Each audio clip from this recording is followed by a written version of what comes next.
புதுக்கோட்டையில் உள்ள புகழ்பெற்ற திருவப்பூர் முத்துமாரியம்மன் கோயில் பூச்சொரிதல் விழாவை முன்னிட்டு கவிநாடு கண்மாயில் ஜல்லிக்கட்டு தொடங்கி நடைபெற்று வருகிறது. இது தொடர்பான விவரங்களுடன் செய்தியாளர் ரியாஸ் இணைந்திருக்கிறார்.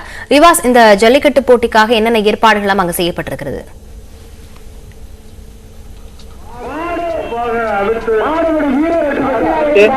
கவிநாடு கண்மாயில 60 ஆண்டு ஜல்லிக்கட்டு போட்டி தொடங்கியது. இந்த ஜல்லிக்கட்டு தமிழ்நாடு சட்டத்துறை அமைச்சர் ரகுபதி மற்றும் திமுக வடக்கு மாவட்ட செயலர் செல்லப்பண்ணியன் மற்றும் புதுக்கோட்டை மாவட்ட சட்டமன்ற உறுப்பினர் முத்துராஜா ஆகியோர் கொடியேற்றி துவக்கி வச்சாங்க.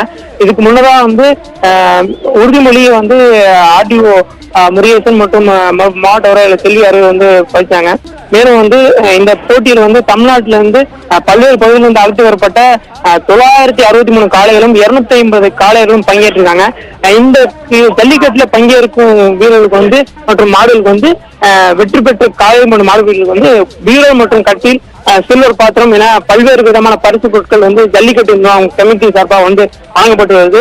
மேலும் ஜல்லிக்கட்டு போட்டியிலிருந்து புதுக்கோட்டை மட்டுமல்லாது திருச்சி, தஞ்சாவூர் என தமிழகம் முழுவதும் உள்ள பல்வேறு மாவட்டங்களில் இருந்து காளைகள் பங்கு பெற்று வருகின்றன. எனவே இந்த மாவட்ட நிர்வாகத்தில் சட்ட விதிகளுக்கு உட்பட்ட இந்த ஜல்லிக்கட்டு போட்டி நடைபெற்று வருகிறது என்பது குறிப்பிடத்தக்கது. லாவண்யா, விவரங்களுக்கு நன்றி ரியாஸ்.